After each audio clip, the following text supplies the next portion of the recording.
golly.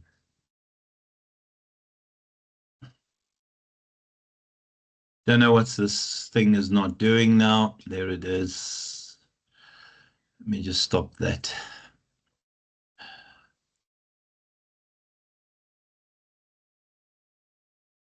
Right. Evening, everyone. Yeah, I see people read a couple of these. There are a number of reasons I shared this. In particular, this one. I think most of us are part of a traditional banking system. Can I just see which banks you guys are part of? Who are the Standard Bank people? ABSA, okay. F&B, ABSA, Standard Bank, a lot of F&Bs, Nedbank, the odd Nedbank, F&B, Discovery, nice. F&B, Nedbank, and Time Bank. Yeah, Tanya, the Time Bank for me is the interesting one, and we'll talk about that. Oh my gosh, Neil, 3 of the banks, wonderful. Standard Bank. I'm assuming that Standard Bank are not what the 3 letters spell out, but sometimes I think that's what it feels like. I'm going to get reported for that one.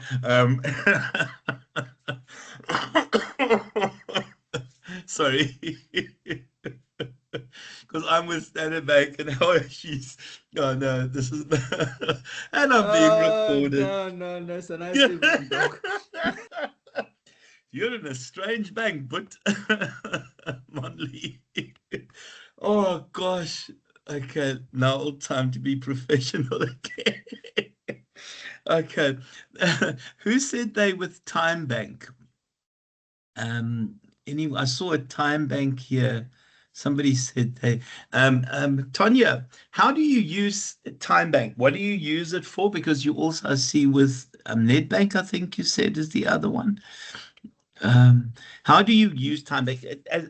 As a concept, it makes no sense to me.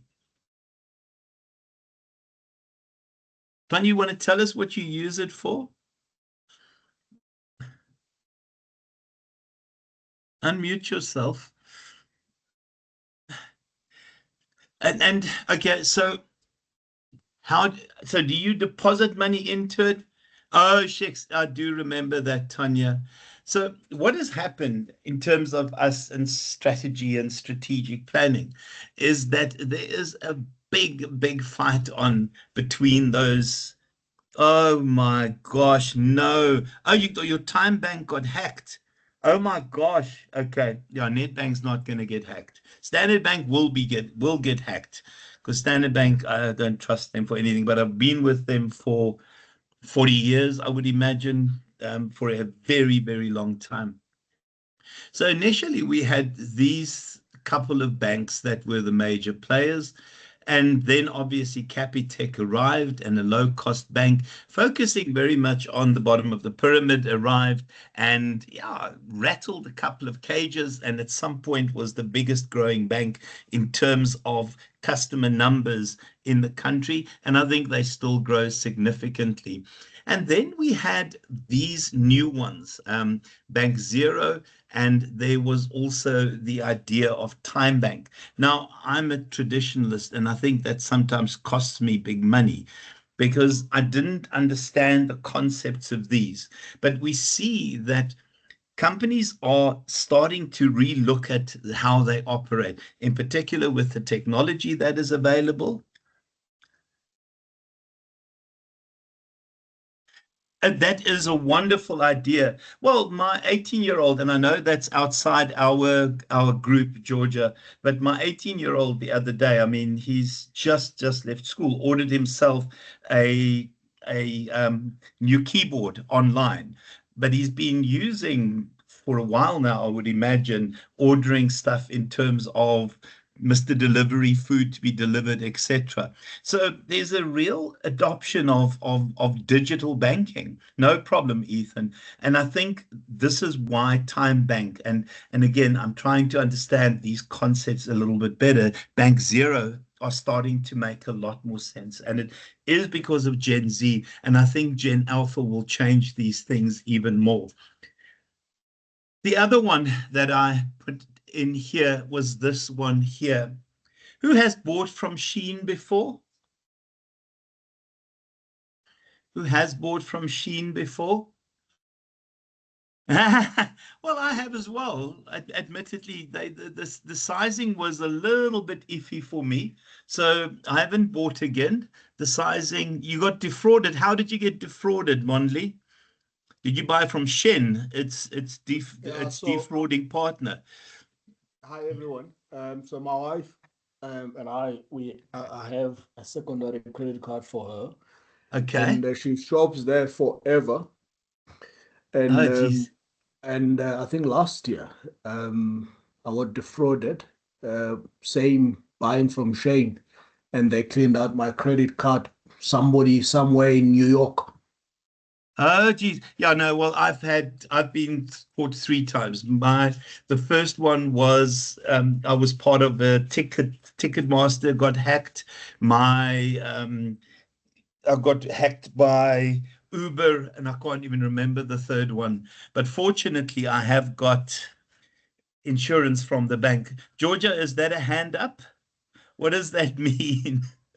Georgia Jade. You've also bought from Shein, obviously. Now, obviously, there are changes in terms of Shein, but this article is interesting, it being under siege, because I think what has happened in particular in South Africa is yes, no, we all have, don't worry, is that all of a sudden you're paying 45%. But there are ways of getting past the 45%. I think if you, yeah, buy for 500, and that will be giving you 20%. So these are interesting ones. But I think from being very popular, and if we think of about the 30 people on the call, what, 90% of us have bought? How many are likely to buy again as a consequence of these changes? Who will buy again? Because what has happened is this has happened. And the cost has dropped significantly. And Shein has to reconsider how they do it and what they're going to do from a strategy perspective. Who will buy from Shein again?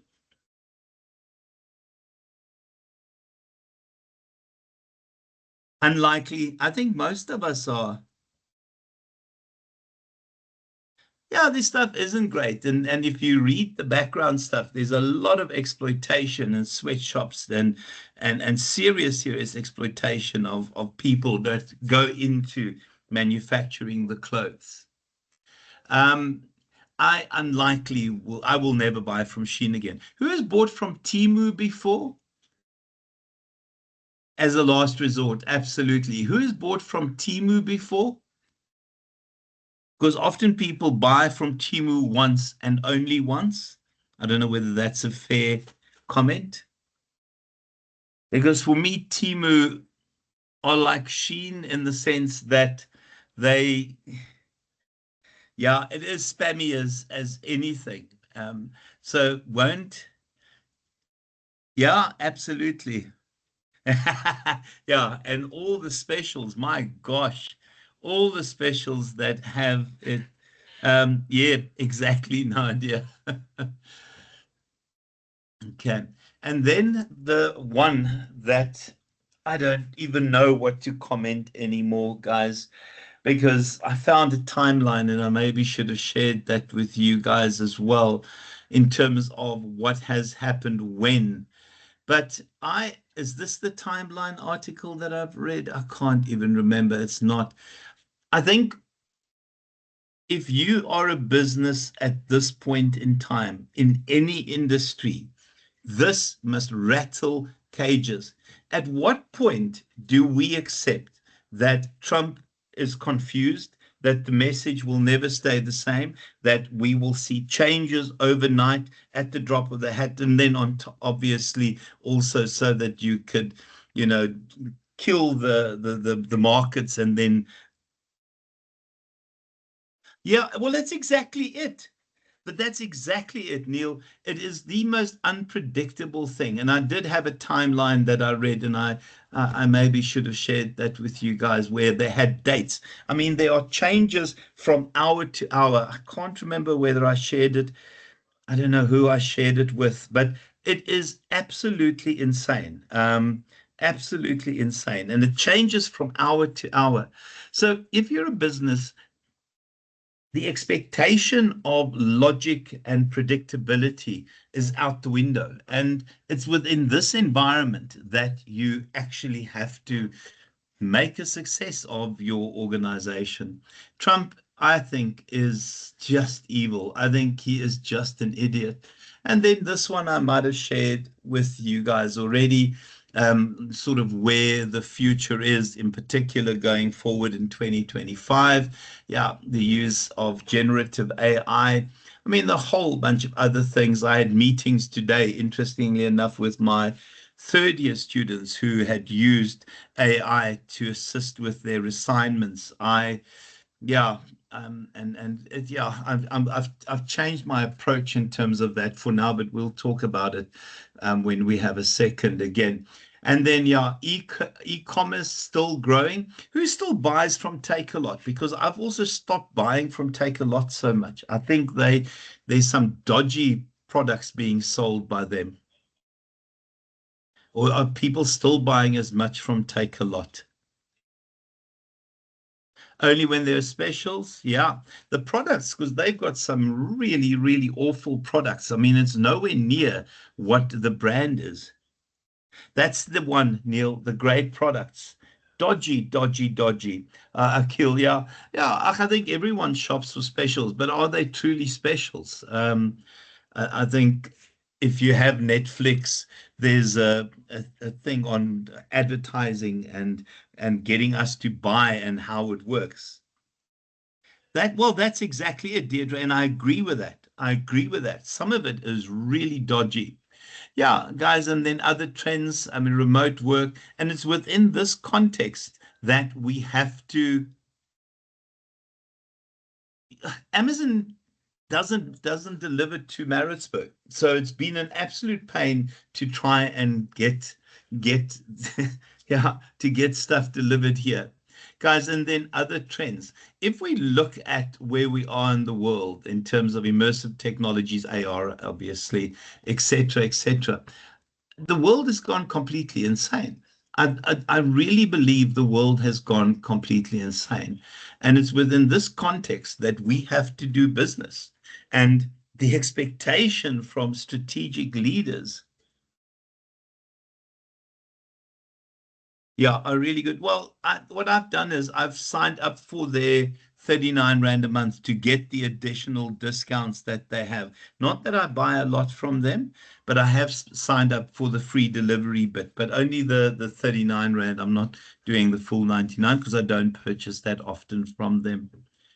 So, guys, if we look at strategic leadership, now here we are looking at, again, those individuals at the top of the pile, those individuals that should give us a vision and help us, in terms of understand the vision, create a mission statement, create your long-term objectives, and obviously your value statement as well. So when we think of the role of strategic leaders, it is that ability of an individual to keep the organization aligned with the external environment. And we would have spoke about this last week, the idea of strategic fit and strategic flexibility. So in terms of these examples we saw today, there are lots of issues, in particular with strategic fit. I think Standard Bank is losing, and you're right about Gen Alpha, Georgia Jade. I think Standard Bank and the banks need to reconsider the way they do business. There is not a default setting amongst people that you go to Standard Bank or you go to First National or you go to ABSA, because Time Banks and Bank Zero, those are alternatives that the kids know about because people talk, people share. There are social media bits that people see these kinds of things on. The same with Sheen. I mean, how does Sheen survive? Because it's not just us that is giving them a hiding. In America, they're taking a bit of a beating. What is it like in Canada, Georgia Jade? Sheen in Canada. I'm actually going to be placing an order soon, just because I'd like to test it. I've only bought once in Canada. It takes 2 weeks. There weren't any import duties or anything like that. But I Goodness have, me. when I bought in South Africa, it was completely different. I remember getting like a bill by, I think it's Buffalo or something. Yes. And it's basically like half the cost of the package. And I've seen a lot of TikToks recently where they say there's like basically whatever your Buffalo packaged parcel price was, it's basically double. And that seems to be what this Yo. article says as well. Yeah. Yeah. I mean, they're taking a pounding here. And then this as well. I think very few companies can even be assured of strategic fit. So the best we can hope for is strategic flexibility, because companies need to be light on their feet. And the truth is, the lightness comes from your strategic leader, who has to be able to track and change and make adaptations and get people on board. So when we look at strategic leadership, there are these three broad streams. The first one, oh my gosh, have I skipped something now? Yeah, upper echelon theories. These upper echelon theories go hand in hand, and I'm pretty sure we did this in Learning Unit 1 with the supposed great man theory, that everyone relies on this single individual to take the lead, to take us into the future. So in terms of the upper echelon, and I think you guys will recall we spoke about, and it is sexist, but the great man theory, that you need this one all-powerful person that can lead us, that can take us into the future, and very much the kind of role that Donald Trump believes he is, very much the kind of role that Vladimir Putin is, very much, and let's be honest, Zelensky, but in a very, very different way. And for me, there's Zelensky in a very positive way. Give me some business leaders who are the so-called great men. That idea that the upper echelon is responsible for strategic direction, is accountable, and then also will look at the relationship between their performance and the performance of an organization. Okay, so when we say the organizational performance is a dependent variable, and then we talk about the independent variable would be the leadership behaviors. Give me people who fit into that. For me, Steve Jobs definitely at some point for Apple was that. But now that Steve Jobs is gone, Apple is still successful. So it brings into question this kind of theory. Any others that stand out? Bill Gates has left Microsoft. Microsoft is still very, very successful. So the idea of the great man theory has had to change, and we've seen it change over time. So this is the first one, the sort of upper echelons. If we look at positive agency, here we look at the role of leaders, those executive managers, as the agents. Mark Zuckerberg, Jeff Bezos, all of those very much fit that great man example. And unfortunately, there are not many women that fit into that category, which is, again, very sexist to say, but it comes back to, the idea of the great man theory, and every theory has some sort of backdrop to that. Elon Musk as well. See, I'm hoping somebody will type a woman's name there, but no one is. So thank you for that. Sorry, that's terrible. So in terms of positive agency, I think shareholders appoint your MD, your board of directors will appoint your MD, and that person has a certain fiduciary responsibility to your shareholders. The board of directors have the same responsibility.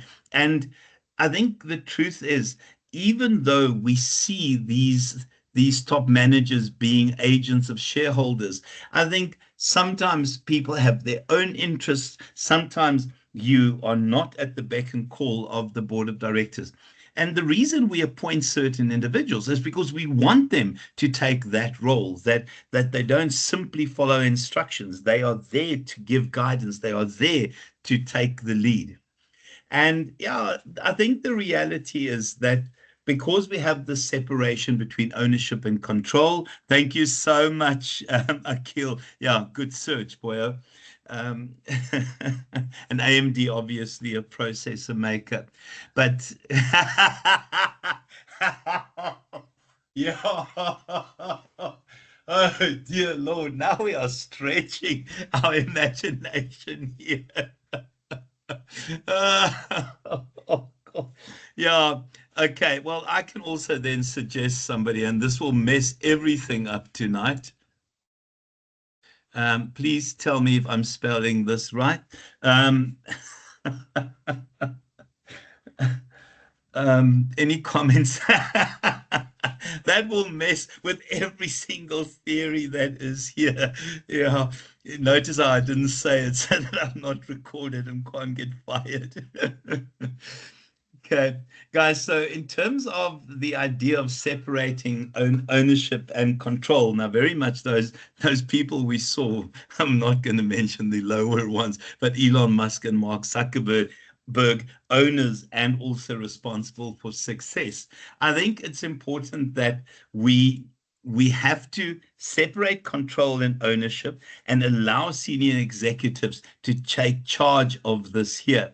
So the idea is that when we look at our business owners, we try and shape how the managers will behave. But we start by shaping right from the start when we appoint a managing director. What we also see in organizations is that we have these kinds of performance contracts. I don't know if anyone here is on a performance contract where you specify certain requirements, normally for a 5-year period. What we reward as well will determine often how that person behaves. Having said that, we still want that person in moments of crisis to have their own ideas. And then also, we know that in the executive labor market, and this is where people earn several million a year, tens of millions a year, we often see that executives will move between companies because of their reputation, because of being at that level, and always ready to move on, depending on the fit with the board of directors. Sorry, hold on a second.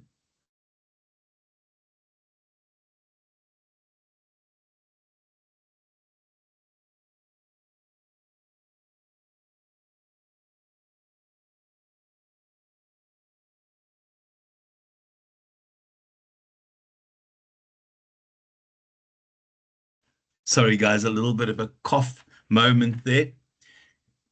And then our new leadership theories. Now, the first one we already have discussed and we've spent some time on, or will spend more time on, charismatic leaders. How many of those people that we've mentioned are properly charismatic?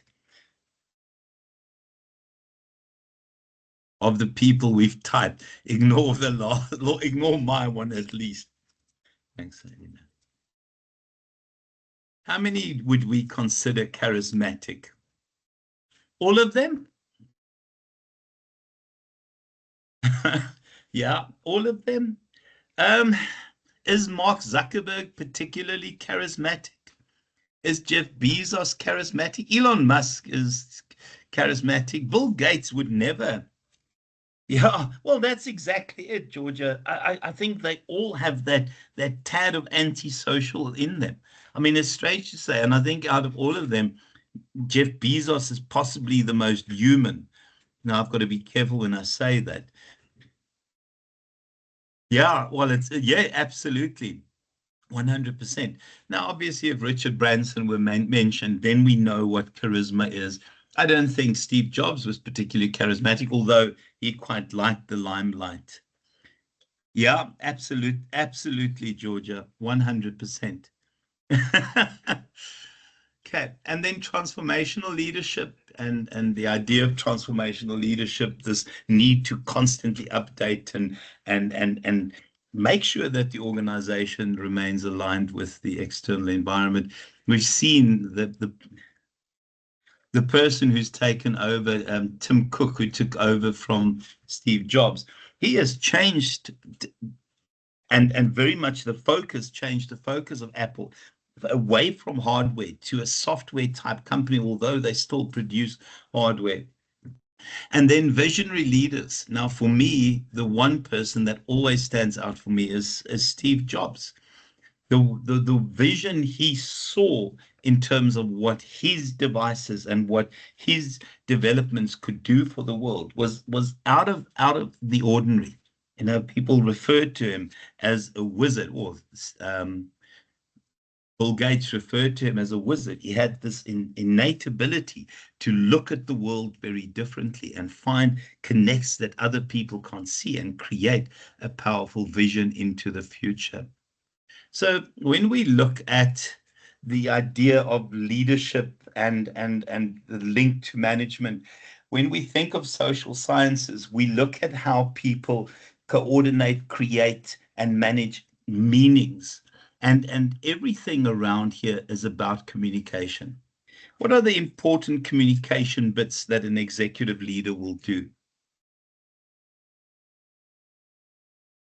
What are the important communication bits that an executive leader will do?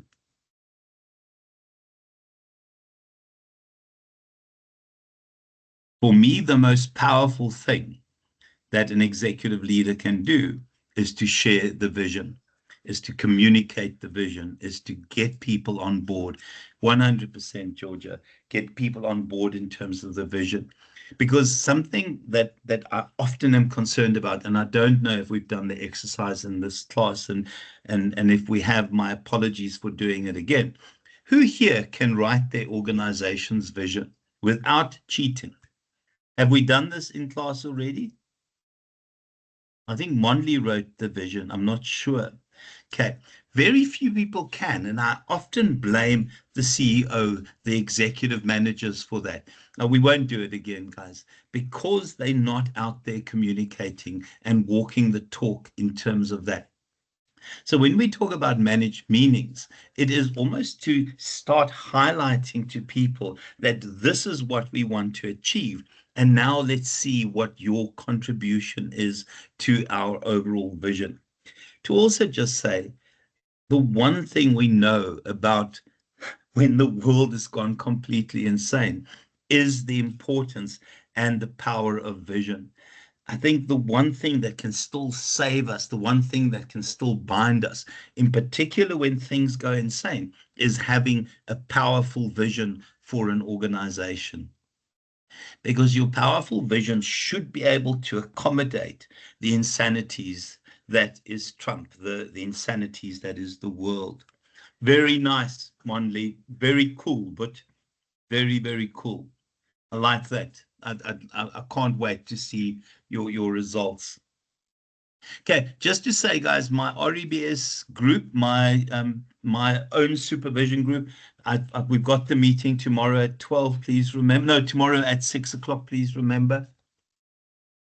And then some of the newer theories. I think the first one is to start looking at the importance of how leaders behave.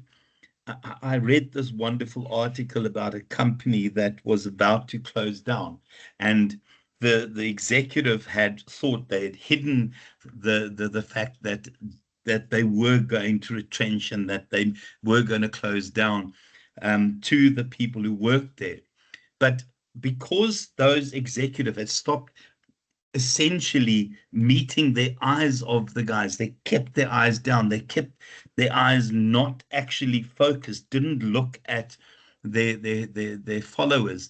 People realized that something serious was happening. So despite the fact that they never communicated the potential demise of the organization, people knew because of the behaviors of the leaders. And then cognitive complexity. Imagine being a strategic leader right now.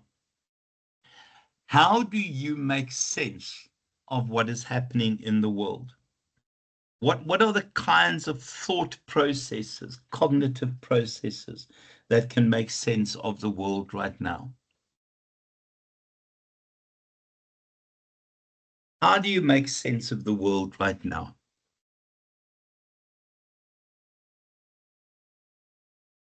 I suppose if you were able to last year, you could have done scenario planning and have had two scenarios, the high road and the low road.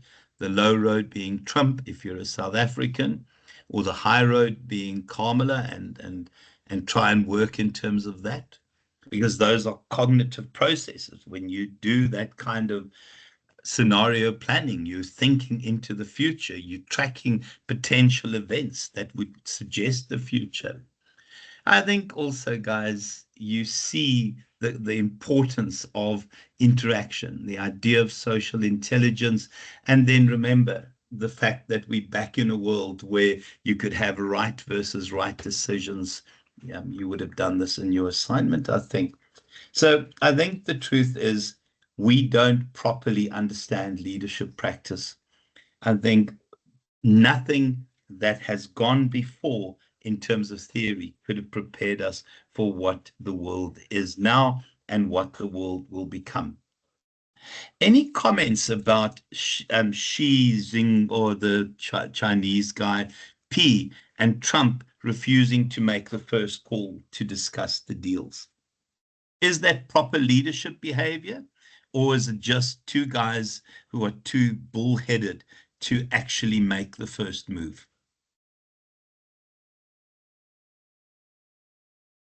Because it's important in terms of what happens going forward in the world. Who thinks the Chinese Prime Minister should phone Trump? Who thinks Trump should make the first move?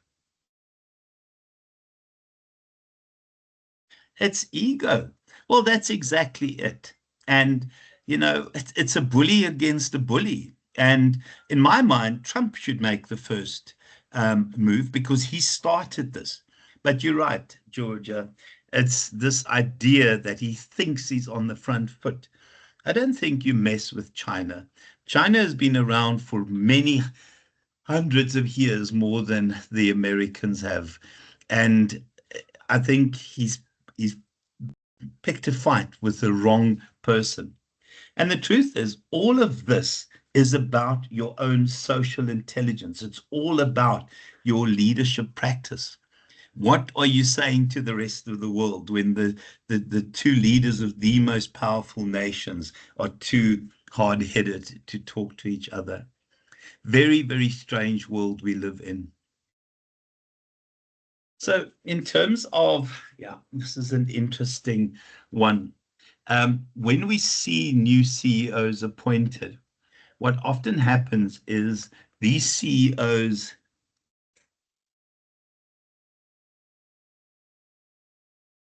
I don't know what that means, Sarah. Okay, Sarah's deleted it. When we see new CEOs get appointed, they talk about going through these 5 seasons. Now, the one rule is that if this were accurate as a theory, it would mean that every CEO would have to leave in. No, that's fine, Sarah. Every CEO would have to leave, otherwise the company could be destroyed. Any comments on that? That every CEO has a shelf life?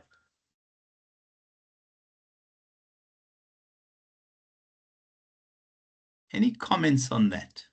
That every CEO has a shelf life?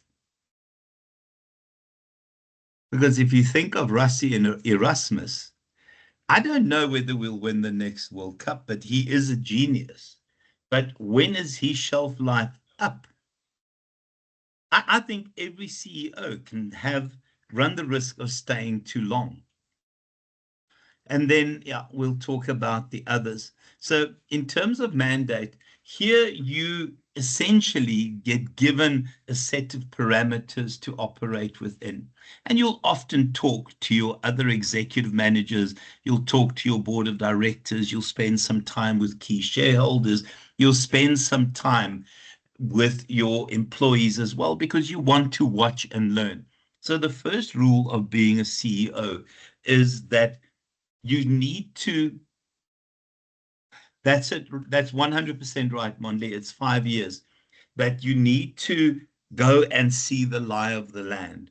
Whether it's walking amongst employees, talking to employees, whether it's attending meetings, but you have to absorb the organization's culture, the organization's way of doing things, because you have to start by getting a sense of what you can do and what you should do. Absolutely. No, we've had CEOs that have lasted, 30, 40 years. You're right, Neil. You are right, though. So once you've got a sense of the parameters that you are operating within, absolutely, Jack Welch is a wonderful example of General Electric, guys. And Jack Welch also amazing theories that he created, the lateral organization and the seamless organization, wonderful stuff to read.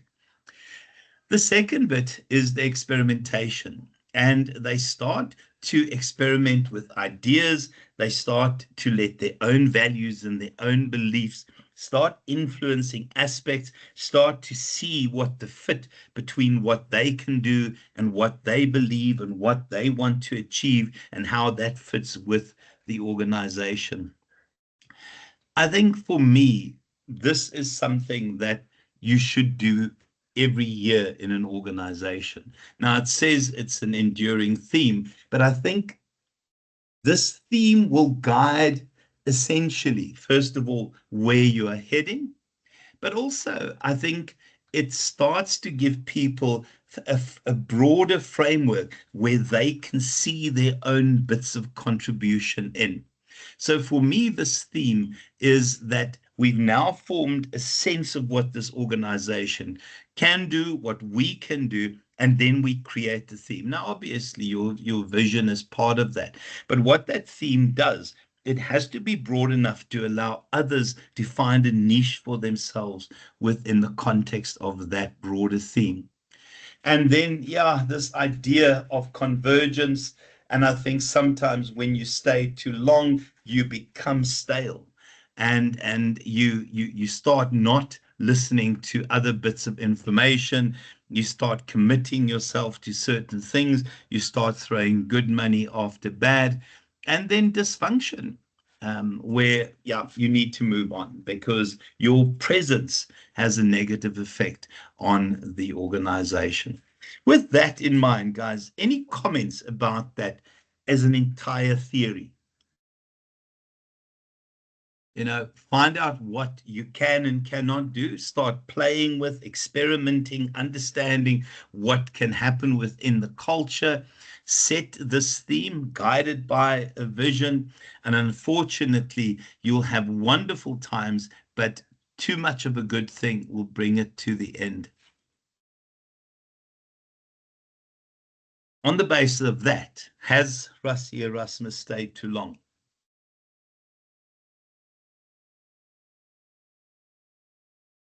Because you think of captains have a shelf life. And I know rugby is brutal, but it depends on the game you play. It depends on what you want to achieve. I think I agree with you. He is a genius. I always remember when Graham Smith took over from Sean Pollock. Sean Pollock was a brief moment in time and kept playing despite this youngster coming in. And I think we see it with cricket in particular because your career extends a lot longer in cricket, where there are times when you are the wrong person, although 2 years previously you might have been the right person. So when we look at visionary leadership, I think this is learning from the past, realizing what is right now, and also looking at the potential in the future, come together in creating that vision. As I said when we spoke previously,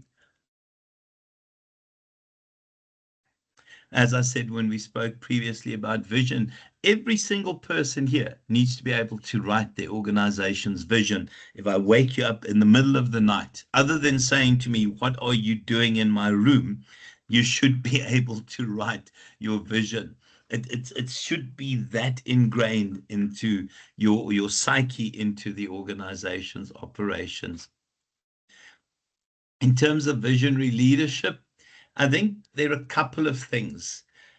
Strategic leadership, and you guys who did third year last year will remember this, third year at Varsity College, is that strategic leadership has this ability to bring together managerial leadership.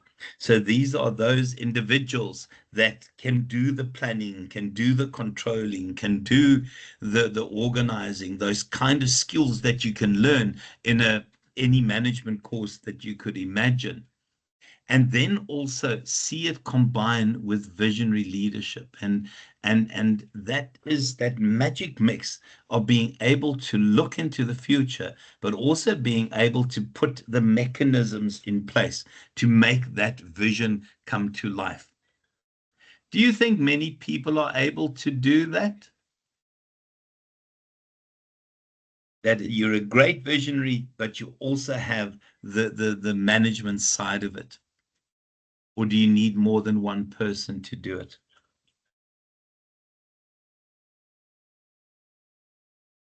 Always think of not many, Mondley, not many. And that's why we have executive teams. I always think of when Steve Jobs and Steve Wozniak created Apple. Steve Jobs was a visionary. Steve Wozniak could code. And it was this wonderful combination of individuals who had very, very diverse skills. Steve Jobs couldn't code to save his own life, but he had Wozniak who did the coding. But Jobs could see the future. There aren't many people who have both those abilities. Now, the truth is, shucks, sorry about that. This you can learn. Managerial leadership. You can attend a course on planning, organizing, and controlling. This, yeah, very, very tough to learn. Either you are a visionary or you're not a visionary. For me, Rassie Erasmus is a visionary. He has changed the shape of how we play rugby, although not forgetting our strengths. Remember, looking at the past, understanding the present, the current rules, but also looking at the future where things could be. And in the process, winning 2 World Cups. Yeah, so when managerial leadership, you can see they're trying to keep the existing order and people organized. I think this is that future looking, let's see how different we need to be in the future to survive. So there are a couple of things that make you a visionary leader, and you can see they're dynamic, interactive, and also just not a top-down person. I think visionary leaders listen as much as they speak. They listen and understand, because the world is complex, guys. We cannot expect one person to see every little nitty-gritty, connect. And I think the second one is when we create a vision, we have to create the vision within the context of an organization. You cannot have a vision that is so illogical or so over the top that your organization could never achieve it. And it's a problem when you have too an ambitious vision, and your vision should be ambitious. But if it's not possible to achieve, you will never, ever be able to get the organization and its followers to buy into it. And then there's no one single style of visionary leadership. In most instances, these are charismatic and they're transformational leaders. Any comment about that?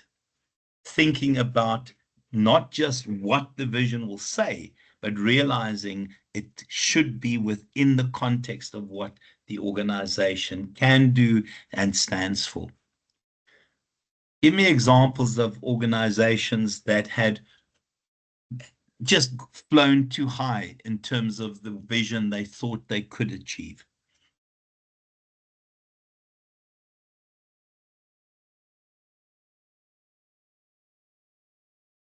Think of organizations that the vision was so far-fetched that it was never going to happen.